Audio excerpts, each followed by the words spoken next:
As Christians, we usually have a significant date in our life calendar.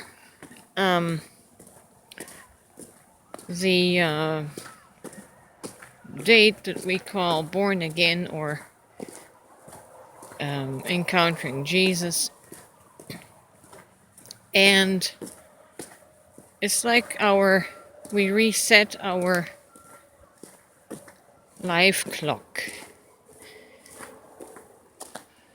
All of a sudden, everything that occurred prior to this born again moment is forgotten, or as the Bible speaks of, or the verse that we often apply to it is to have our past sins or past life thrown in the sea of forgetfulness.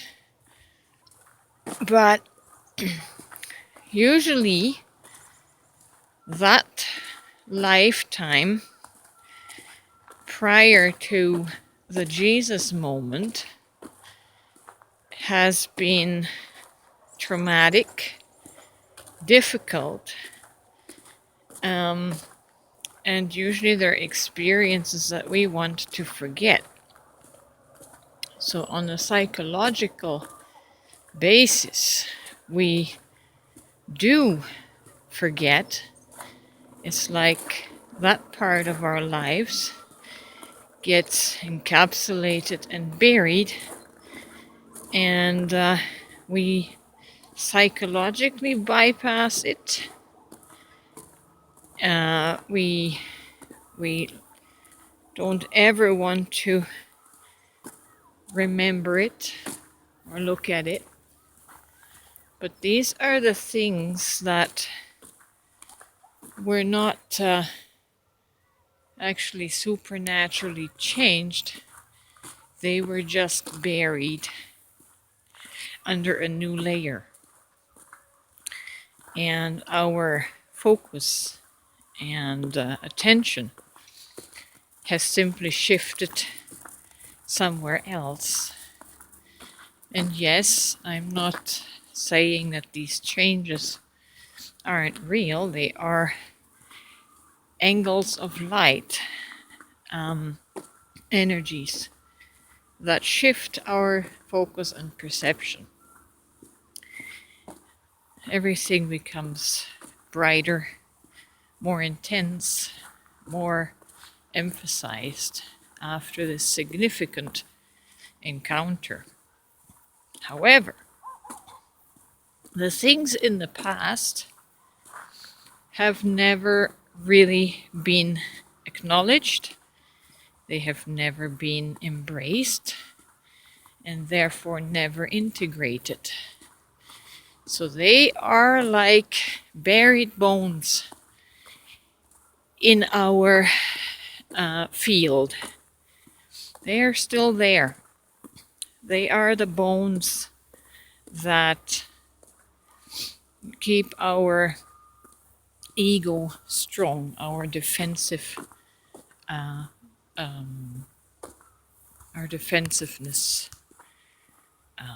our shield up. Because anyone that would even get near them bones, trying to dig at them, we can't allow that. We can't acknowledge that past is part of who we are. But all of it is part of who we are, and it's a part that we should not keep in the sea of forgetfulness, but rather bring it up and heal it, integrate it, understand what was really happening, and that we don't have to run away from these things, through a Jesus experience. only to have a different experience, maybe new trauma. Uh, Trauma will continue to face us until we face ourselves.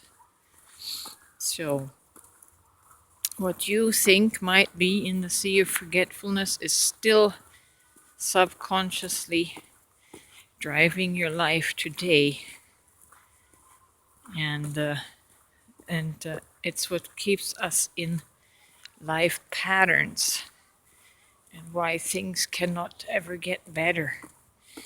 We've got to deal with our graveyard and resurrect those things that we have exiled.